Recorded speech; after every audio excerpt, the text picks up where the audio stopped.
Welcome back to another episode of The War Room. I am your host, Shooter Hunt of Prep Baseball. Joining me today, the great Dr. David Seifert, D1 baseball extraordinaire, Prep Baseball. He's been all over the country.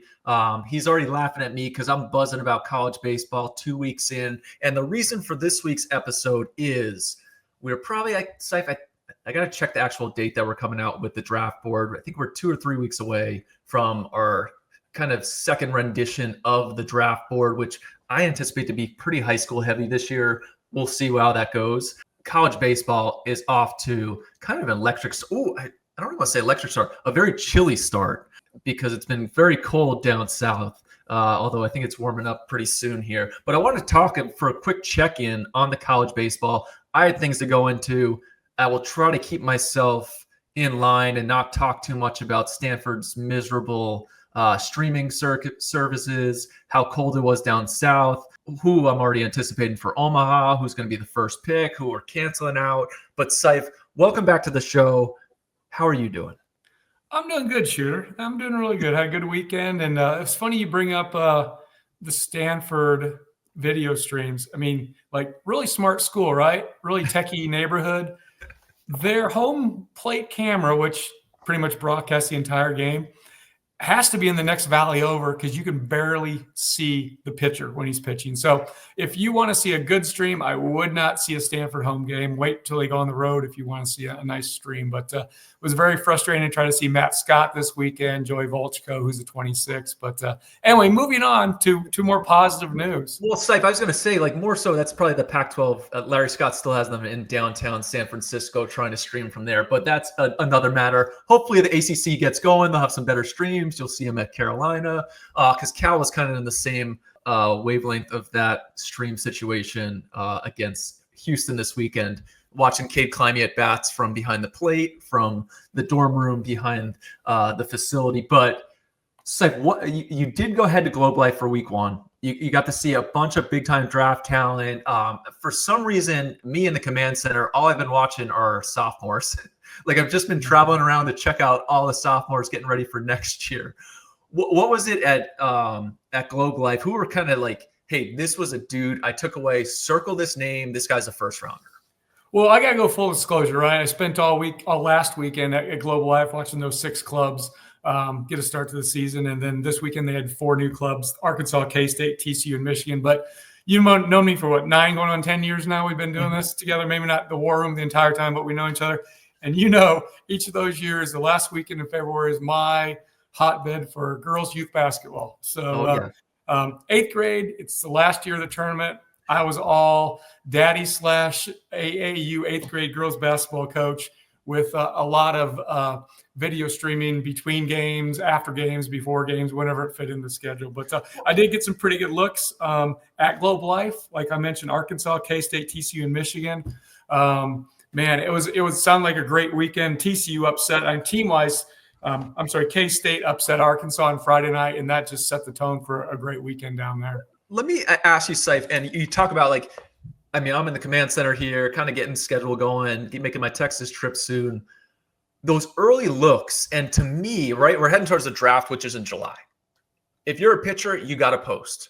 Right? Like each time you got to go out there. Jamie Arnold's off to a great start. We'll talk about him in a second. Like, hey, you got to post. You're not 1-1 in February, right? You got to keep going out there. So to me, it's kind of from a distance, and tell me if I'm wrong. Hey, I can gauge like through box scores a little bit, right? I'm going to go back and, hey, did Tyler Bremner pitch this weekend? Basically like, hey, he touched some rubber. He went 5 innings. He's doing his thing. Cool. Weather's going to get better. We'll keep getting out there on that guy. Hey, Jamie Arnold, like I didn't watch him throw this weekend. Checked in last week. I just want to see that he's still breathing, still throws left-handed, moves well on the mound. This week, hey, he's going out there doing his thing.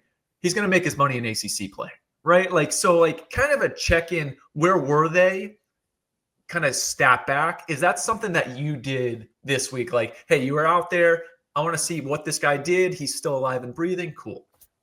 Oh, for sure. I mean, years ago, 20 years ago, you basically just went to the game, right? And you saw what you saw, and then you kind of cross-checked it in a sad way with just stats, the at-bats and hits, because, they tell you what you didn't see when you weren't watching the player, right? You could only see a player 3, 4, 5 games maybe. So you got to check the stats to see what he's doing when you're not watching. So if he has 12 home runs and you only saw 2, then obviously he's getting to that power just like he was when you saw him. But fast forward to now is, we got the video stream. We got the TrackMan live feed. We can go to Synergy to see the video. They chop it up quick. It's up, a day or two after the game. They've got all the statistics and swing miss rates and everything else. So it's an easier game scouting as far as, well, especially when you're not sitting in the seat behind home plate taking your own notes. So, yeah, certainly from what I saw video streaming, what I have access to chop it up even more, you get a good look at all the guys. And, starting at the top, our number one guy, Jace Lavallee, he has not maybe gotten off to the greatest start, but it's just a warm up. It's just 2 weeks. It's just 20. He doesn't have 20 at bats right now. Hitting 211 with 1 extra base hit. You also mentioned it was cold. It was cold everywhere, especially Friday and Saturday. Sunday warmed up in the South, but warmed up everywhere, but especially the South, they could actually play regular baseball. But yeah, it's been cold for 2/6 of their games so far. I shout out to ESPN for putting all this stuff on. There's some games where I'm not going to watch this because I'll watch the replay. I'm going to be flying tomorrow, depending on what day you're listening to this, going to watch Sean Jenkins, who's a freshman, reclassed to ECU, pitched again against North Carolina. Now, I know the final score, but I just wanted to see hey, how did this guy do? Big outing. And I'll be able to rewatch that. I usually hop on the Peloton, throw on the game from last night, whatever it may be, just check out how these arms are doing. But that cold weather, is that something you take into consideration where, hey, Jace actually had a solid first weekend, he had the 3 home runs, and then all of a sudden they have, who's that A&M? Oh, Cal Poly comes in, right? You got a West Coast team who's going to change up you to death. They're throwing 4 different pitches at different spots, different quadrants, play kind of a different type of baseball. Oh, yeah, and it's 27 degrees and windy in College Station. That's real fun to deal with. And now, I have all this pressure of the outing. Is that something you kind of throw away, or more so hey, no, take note of this? No, I think you kind of throw it away. I mean, how used to is that whole team, anyone down there used to 30-degree weather, right? So you do kind of, you watch, you check your notes, but if he's a 40 runner when you're watching him 30-degree weather, but he's a 60 runner because every other time you've seen him, he's been a 55 or 60. He's still a 55 or 60. He's not a 40 just because it was 30 degrees out. So yeah, a lot of stuff you throw away. Now, if he's up there hitting and his swing looks differently, then you obviously want to note that in your report and your evaluation. If he's really pulling off the ball or whatever he might be doing that's different, you need to note that. But if his tools are down a little bit, the ball's not traveling as far, so he hasn't gotten to his power, 1 extra base hit. Those are all just things all right, didn't see it, but who else did it, right? So yeah, it's just one of those things you kind of just roll with, right? All right, I'm going to go through our college draft board, kind of not even up or down, just hey, we got the check-in. We talked about Jace, Tyler Bremner came out of that first game. I didn't see what he did this weekend. Was he? He went 3 innings again. Okay. It wasn't his best. I didn't see his velocity or anything. I just saw his stat line, but it was, 2-3 walks, couple hits. It wasn't the Bremner that we expect by putting him in the 2-hole. But again, I don't think we fully know what's going on there at this point, right? 2-3 inning starts. There's a lot to be decided. It's a long game, right? And shoot, hey, the kid who is this kid throwing 102? This sophomore. That was a scoreboard. We're in the process of waiting for TrackMan to verify their data from that weekend. I've heard it was 102. We had a guy there. The scoreboard said 102.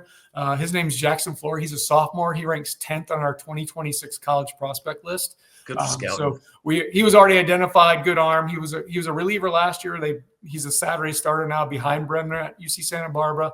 Just throws the crap out of it. But we're still waiting to see what he actually did touch. If it was 102, 101, 100, we're waiting for the TrackMan data to be verified. UC Santa Barbara, Coach Checkinson's squad doing something right with all those arms. Jamie Arnold, we talked about, looks great. Especially when you have a chance to go 1-1, you're coming in the year, you have all this pressure on you to just go out there and post and show hey, I'm that dude. I was really pleased or really happy for the kid, but also the program, Florida State, to throw a guy out there like that. They've been posting runs, so shout out to them. Cam Kennerole is a guy you got to see. What did you have in Cam Kennerole in week 1? I saw Cam was maybe pressing a little bit, and pressing not in the sense because he's just such a ball player. He's out there, with energy and intensity, and he's just a ball player. So he's not like pressing to play the game because he's a player, but I think he was just pressing to show his power. And he didn't. He was really uphill with the swing. He was just looking to launch everything. He was right center to the right field foul pole. That's where he's trying to hit the ball. And it just didn't work for him at Globe Life during week one.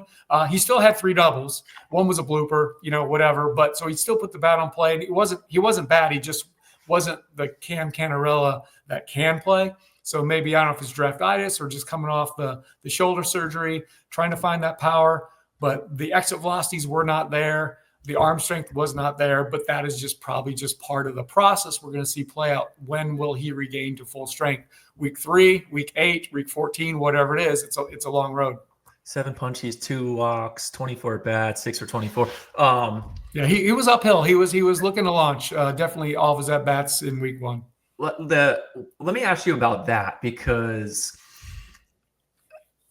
devaluation is a massive part of the draft, right? You start getting the whispers, the buzz, and we talked about last year, right? Nick Kurtz. Oh, Nick Kurtz, you can't take him at 1-1, but he becomes an awesome pick at pick 5, right? Right. And it's like, oh, this is weird. Cam Canarella, all of a sudden you're picking at 13, 14, 15. You start whispering to those guys at 7, 8, 9, like, nah, I don't know if he's got the power. I don't know if he's got the rub, right?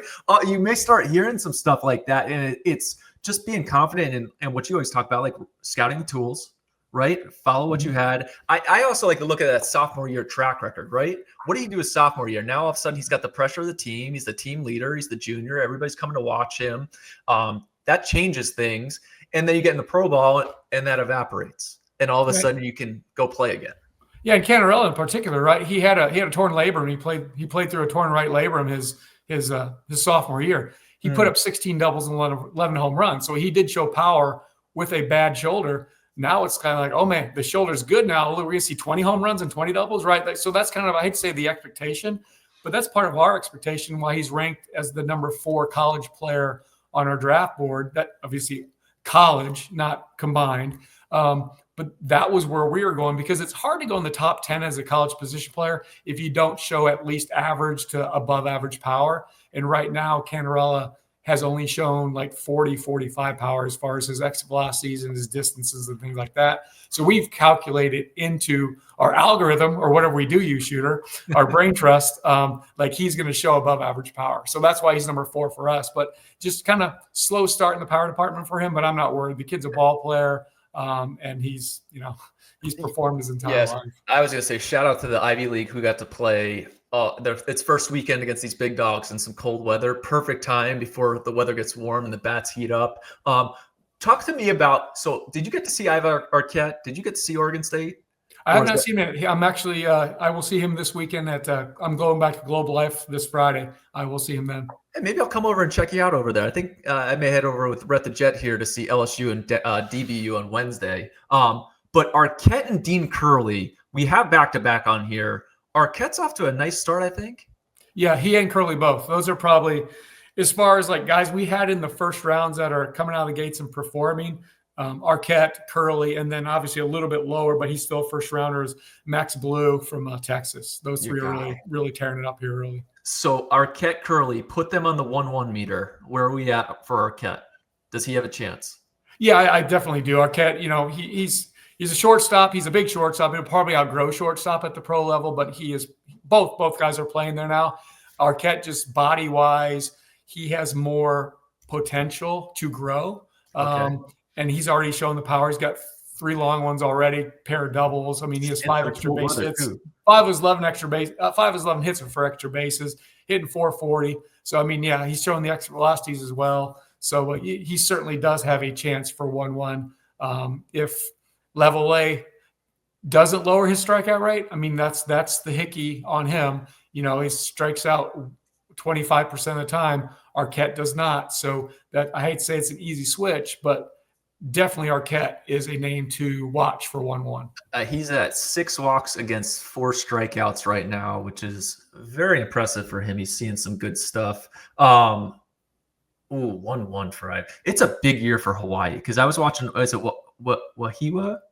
Yep. Aloy? Yep. He takes some daddy hacks, man. It's scary. He's got a big hole at the letters, and guys will pitch him there, so he still has that hole. But yeah, he is not afraid to swing it, and he's just got the strong wrists and forearms that the ball just jumps off his bat. I don't think he's a candidate for 1-1, and I don't know if Curley is either. But there's certainly those are all potential first rounders, and with the seasons that they're having, top half of the first round. Oh, the data teams that like Aloy, and I'm sure you can talk to Aaron Fitt, who was there. Like his defense actually looked better too, but like the ball comes off his bat differently, and that will probably shine with a lot of data departments with how hard he hits the ball and kind of the advancements from last year. This year, again, it's going to come down to SEC play, right? Things get really difficult in a hurry when you step into conference. Just cruising through this list, Kyson Witherspoon, who we have in the top 10. What do we got? Off to a really good start. He's 2-0. And his second start, he was literally pitching in 33-degree weather in Round Rock, Texas. So big arm up to 98, I believe, 97 in that cold weather. Oh, yeah. Plus slider. As long as he continues to control and command the ball, which he has, 12 innings, 2 walks, 21 punch-outs. He's the number 3 pitcher on our board right now. I think he's ranked 9th shooter. Is that where we have him? Yep. 8 or 9. He's right there. He's right there below Bremner and Arnold. But yeah, he is off to a fantastic start. How does he pass Bremner? What's his path to passing Bremner? Just posting like this nonstop? Man, from what I've seen, and I haven't seen either this spring, but I saw both last summer.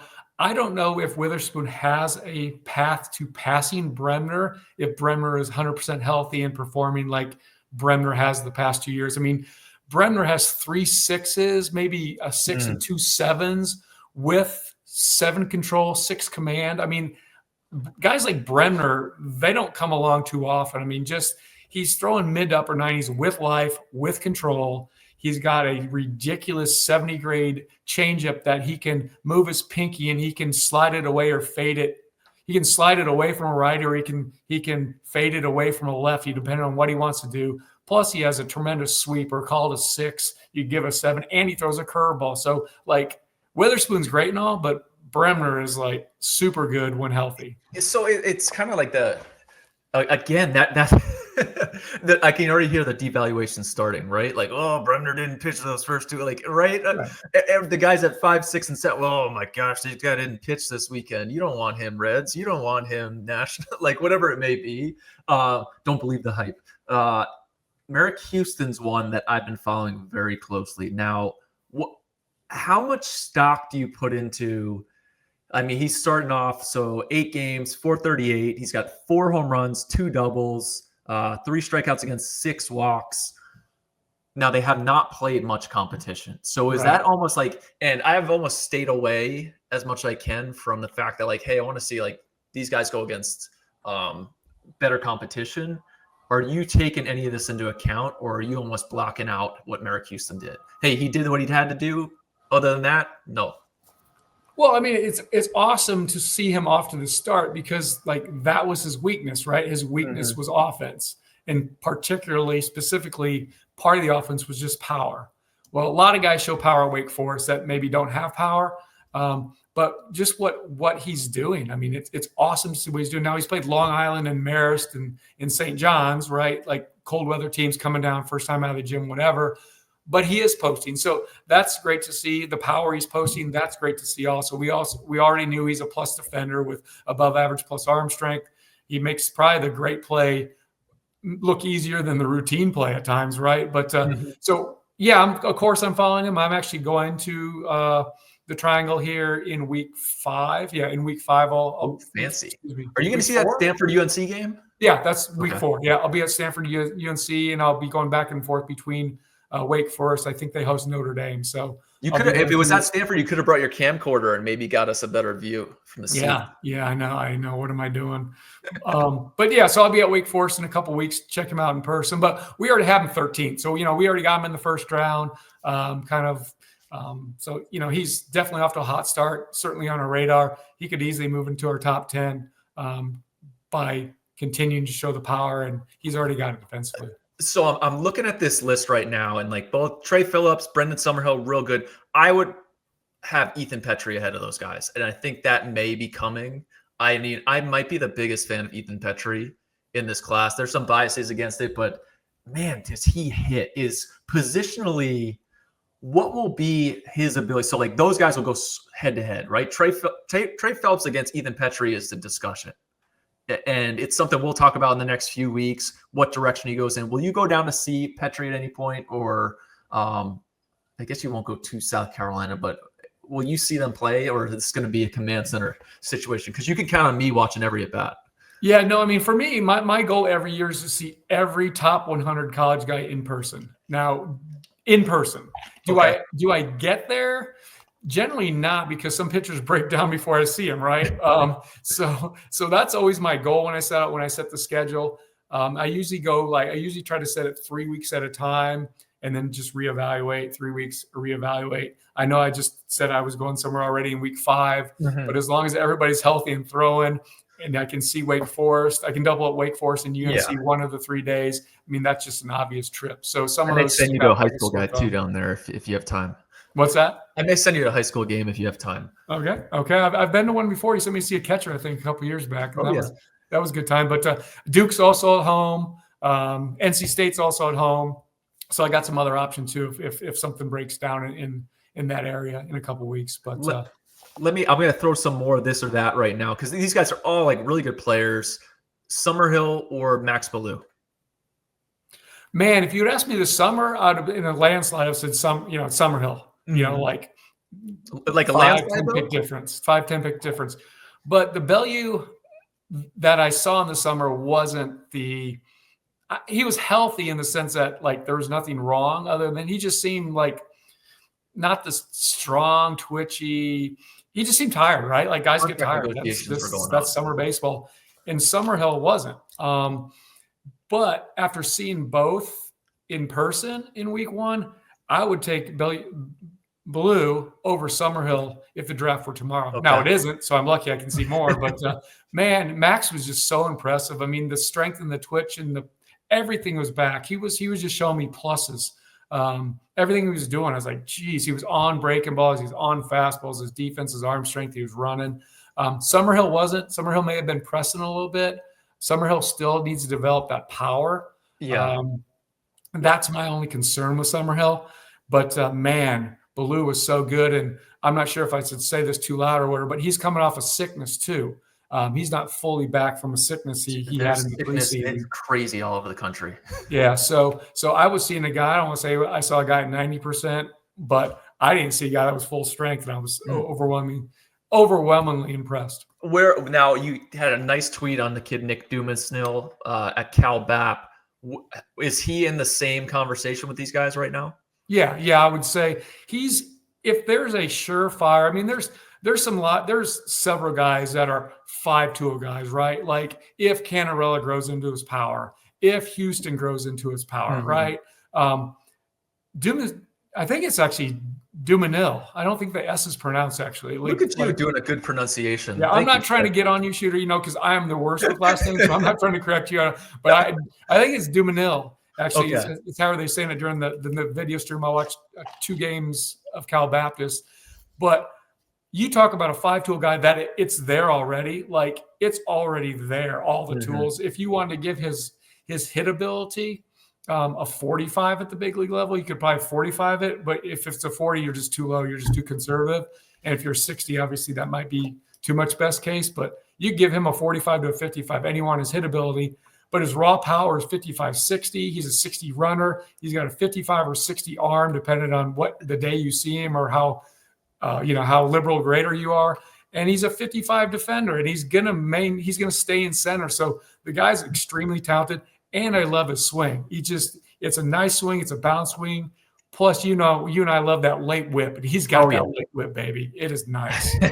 I love that. I always love each year, from more of a mid-major school, like Cal Bap has banged for a while, but like you start looking at the Nolan Shanuels, like all those guys where, hey, they've had success. Zach Neto, right? All these guys who have had success, maybe this is the guy we need to go with. Shoot, I'm just naming all sorts of angels as this kid is playing in the shadows of Anaheim. Even below here, like Ethan Conrad, I've seen a bit. We talked about Wake Forest. He looks really good. It's a really good athlete with some big metrics, kind of similar. What was the JMU kid, Virginia Tech? Remember those guys a few years ago? He got injured. He got injured. Yeah, he got injured like a third series of the year. But I'm looking throughout the list, just going down because we're again, everybody listening, like we are preparing this draft board in the next couple of weeks, kind of getting the beginning taste of the college season mixed with some high school stuff, coming off the Super 60 and the warm weather states, and my kind of swing. I'm headed to Texas to check out some guys.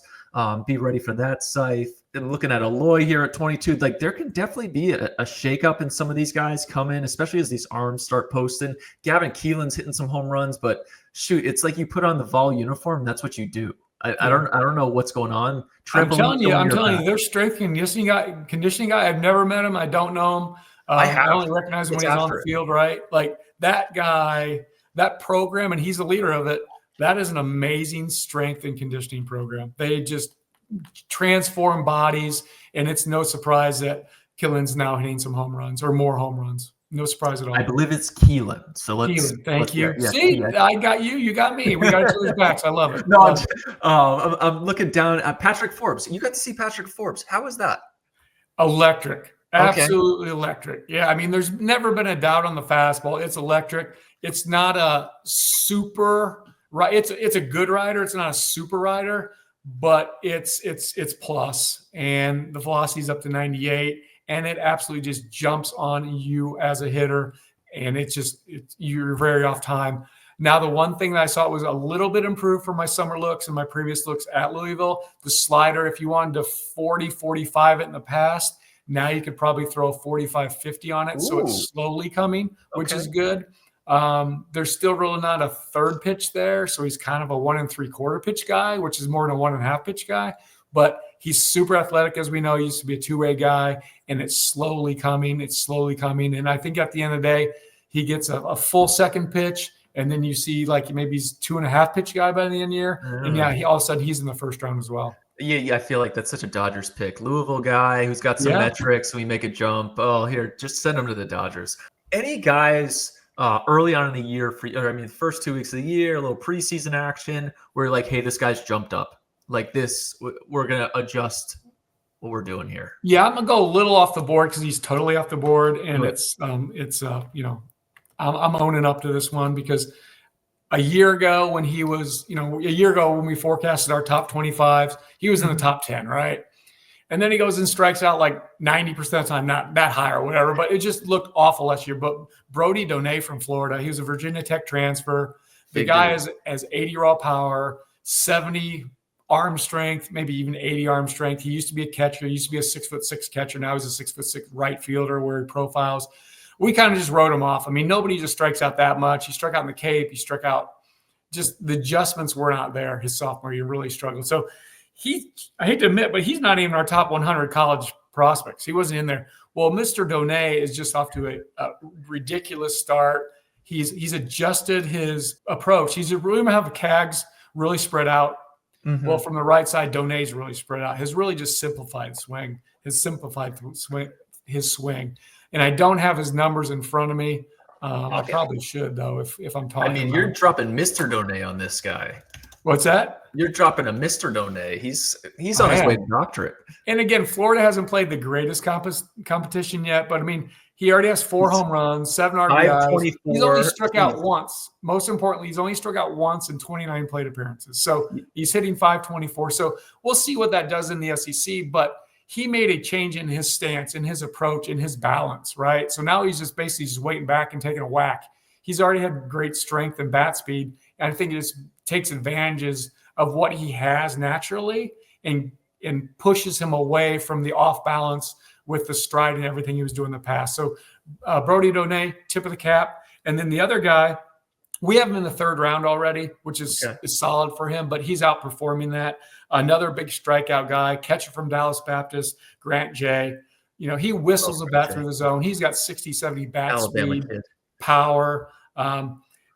Statistically, if you watch him, at least when I watched him, I'm like, okay, he's got some work to do behind the plate. But when you see the metrics, he's a framing machine. He's one of the top metric catchers in the country. So I need to bear down on what my eyes see more, and then obviously use the stats from there. But he's really catching receiving the crap out of the ball too. And he has a 55, 60 arm to go with. So Grant J at Dallas Baptist is another guy.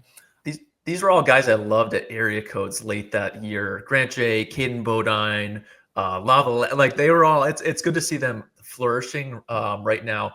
We probably should have expected this from Brody Dene. He's from Lakeland. I don't know if you've ever looked into like the amount of big leaguers and talent that come out of the Lakeland area. It's kind of they should do an E60 on it because of the amount of dudes that come out of Lakeland. So shout out to Brody Dene for getting after. Let me ask you this: like, does Brody Dene jump over like a Caden Bodine at some point? Man, I think it just depends what you want, right? Like Bodine's one of the top college catchers. Can Dene flapping in the first round? Man, I don't know. His sophomore year is just so terrible with the strikeout rate, and it's because if you do that, you're like, oh, okay, well, what was the guy at Arizona State a few years? Hunter, he went in first round. Hunter, a big center fielder, right? Hunter Bishop. Hunter Bishop struck out all the time his freshman, sophomore year, made some adjustments his junior year, improved it, but he got into pro ball and was right back to 30% of the time, right? So I'm just not sure how that's going to shake down, but we got plenty of time. Done's strikeout rate rises against the SEC, then obviously there's our answer. If it doesn't, I think there's our answer with like, hey, was the adjustment real? It's similar to Braden, oh my gosh, Texas A&M, Braden Montgomery last year, right? Starts off, made huge adjustment with his right-hand swing. Left-hand swing was always good. Right-hand, like, man, he looks great. He's revamped it. It works. It's great.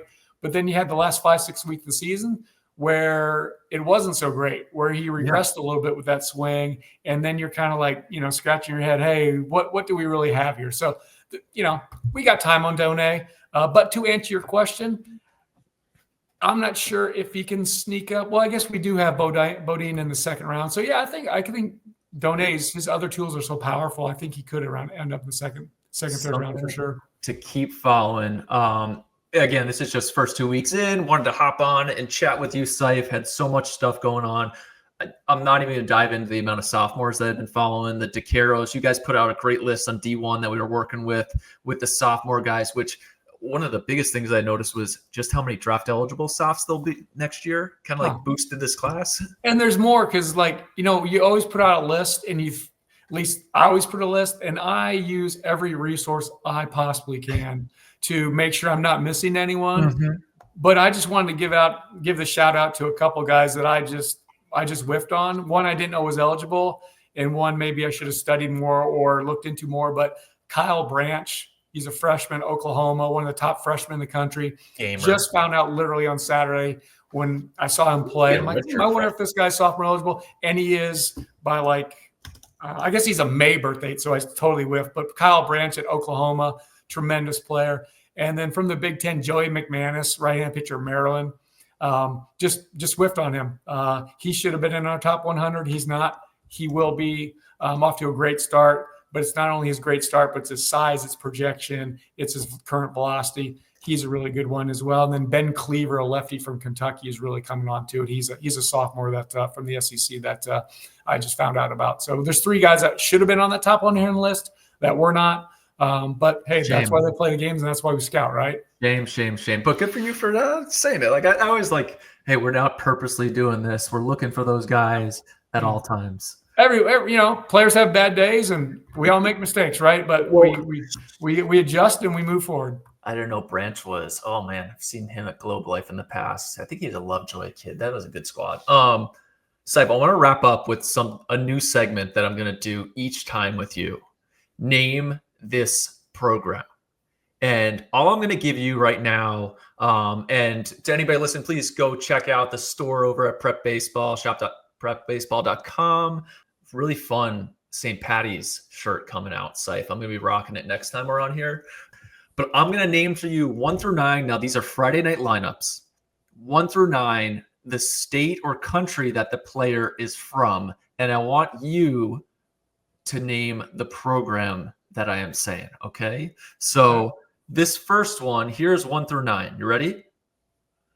You got to talk me through. I don't understand yet, but you can talk me through it and I'll get there. So the leadoff hitters from Canada, 2-hole from Hawaii, Ohio, Australia. Oh, you can stop there. You can stop there. That's Arkansas. Oh, You had man. me at leadoff hitters from Canada. Oh, but like, listen to this. Charles whole lineup. Davlon, a top 3-4 round prospect for 25. Yep. This is an SEC school, right? Yeah. Canada, Hawaii, Ohio, Australia, Nebraska, Kansas, California, Georgia. Welcome to Fayetteville, boys. Whoa. All right, I'll go to another one because that was too easy for you. Here we go. Georgia, Texas, Tennessee, Indiana, Illinois, New Jersey, Maine, Florida. Now, to some, that Maine one usually gives it away. Yeah, it gives it away for you. Well, this school has been known to capture the Maine talent. I was going to say Vandy, but I don't think it's Vandy. There you go, Seif. You were spot on there. 3 Georgia guys? Okay. All right. Oh, because RJ Austin. Yeah, okay. I got you. Well, Vandy. 2 Georgia guys. They started at the top with the 2 Georgia guys. All right, I'm going to give you one more here. Wow, okay? I'm doing all right at this game here. So one more here before we turn into bad radio. Hopefully, we're at the Jets throwing some images up on these schools. Last one. California, Wisconsin, Tennessee, New Jersey, North Carolina, Florida, Nebraska, Georgia, Colorado. I think those are 9 different states. Is that Tennessee just because the Wisconsin, I'm guessing? There you go, Tennessee. All right. Ding, ding, ding. You know what? I got the Wisconsin in the 2-hole, so that's where I ran with that one at. It's been very fascinating going through these. Now, like, I know these lineups pretty intimately, so like it makes sense to me. But hearing you go through, I had some other guys who were having some trouble. You know what, Seif? I'll do you one more. You should be able to get this one pretty quick as well. California, Hawaii, Arizona, Colorado, California, Oregon, Washington, Arizona. Oh, who's the other good Hawaiian position player this year? Oh. I'm gonna go Arizona State. No. Historically, the right conference. Would that be maybe TCU? No. Oh man, okay. Hawaii in the 2-hole, big time. We just talked about him, draft guy. Okay. You're going Oregon State. Oregon State. All right, so my 3 fault. Arizona's there, but just fascinating showing. So I'm going to try to do a better job of getting these out there so we can check out where these players are coming from. But Arkansas was like the most fascinating. Like, these guys are not just coast to coast; they are hemisphere to hemisphere. They're going all over the world to get these guys. So, Seif, thank you for hopping on. You may even see me strolling in the Globe Life. You never know. I may just be in there at one point, and we may have to sit down and watch a game together. But all right, well, as you know from watching me during week 1, I got a great hanging spot. So don't be shy. Come on down. Seif, if it was cold this week, luckily it's going to be warm. If it was cold, I'd be sitting right next to you for those college games. But it's going to be nice down in DFW. We got a great tournament coming. Shout out to Brandon Goins, BG, we're at the Jet. I'm coming down there. Check some action out in the DFW area with Johnny Slawinski leading the way Tuesday. But until next time, this has been The War Room. We'll see you guys at the ballpark.